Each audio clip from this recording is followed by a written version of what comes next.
So ayan mga kagimo, nandito na sa bahay ang nirescue nating motor na XR200. Ang sabi ng yung tindahan na pinanggalingan ay maliban daw sa clutch lining, mayroon pa daw ibang sira. So ngayon sinubukan natin na patakbuhin.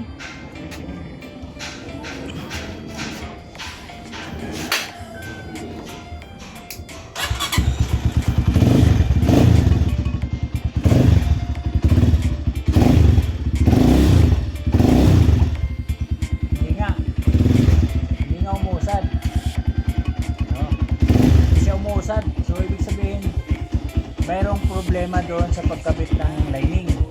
So babaklasin natin para makita natin kung ano talaga ang problema.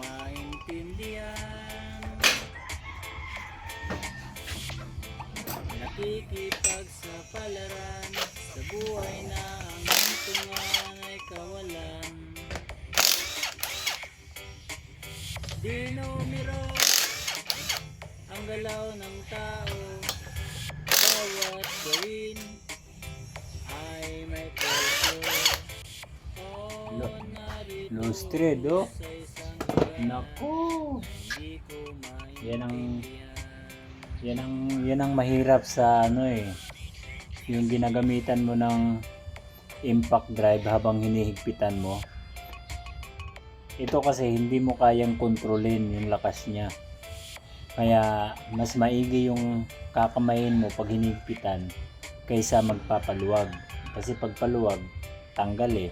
Pag pahigpit kasi masyado siyang malakas. Kaya ang advice ko, maaari yung T-rings na lang gagamitin pa naghigpit.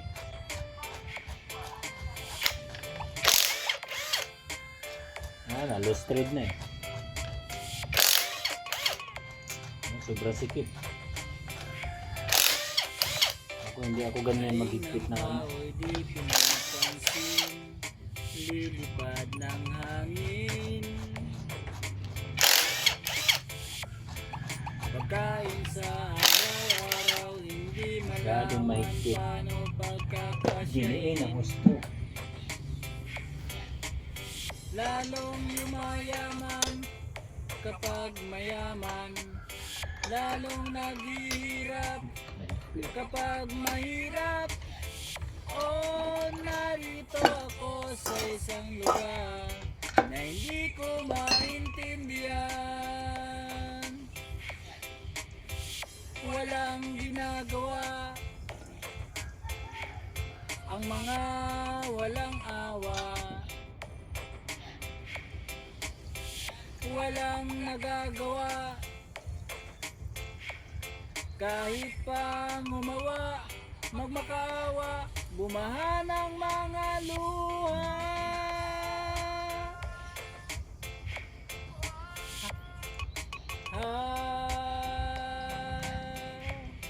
Bumaha ng mga luha.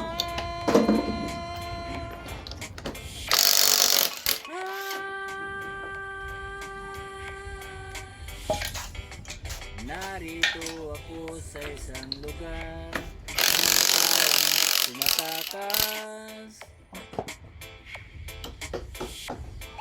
naghahanap ng swerte sa iba dahil dito wala nang bukas. Kakarampot, Yung lining mismo. nasasahurin sa sobrang mahal ng mga bilihin. Oh, narito ako sa isang lugar na hindi ko maintindihan.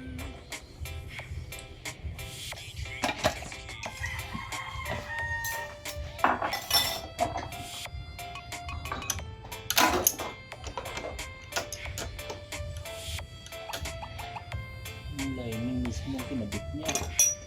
Ang may problema?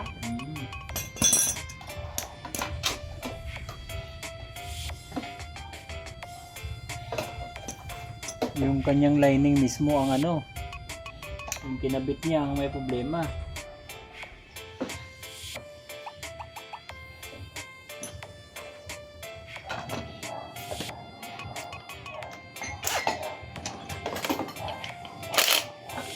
Walang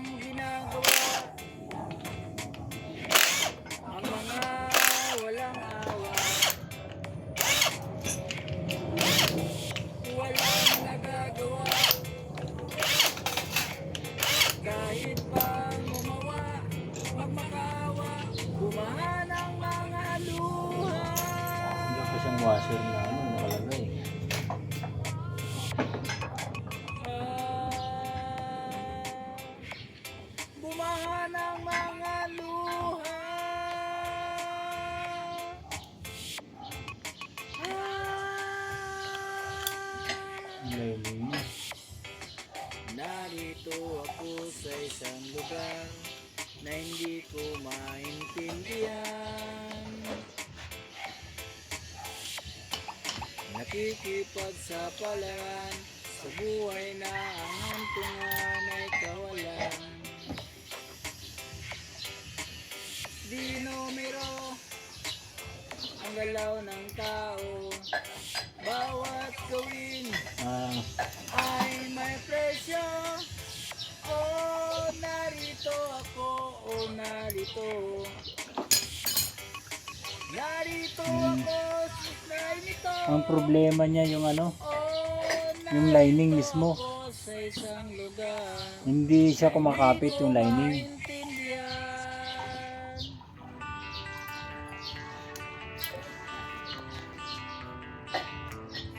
Nasa lining lang po. Ito lang po problema, lining lang. Bago yung ano nilagay, replacement pang XRM nata ito, no? Medyo manipis yung mga kanyang mga lining, oh. Kaya hindi siya kumakapit.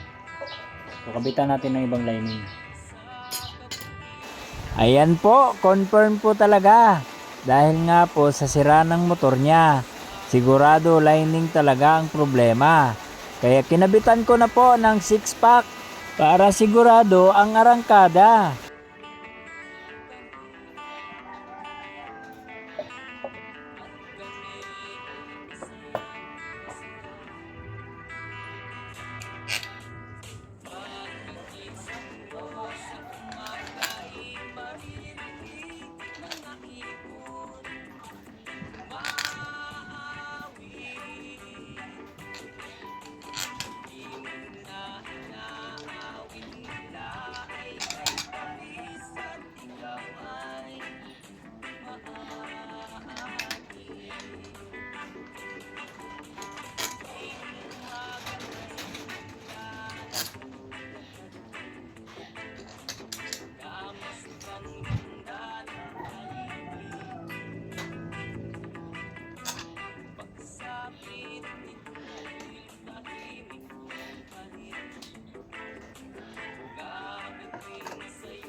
Doon mo kasi pinakakaykay sa lupa eh. Naputi ka na yung aking service.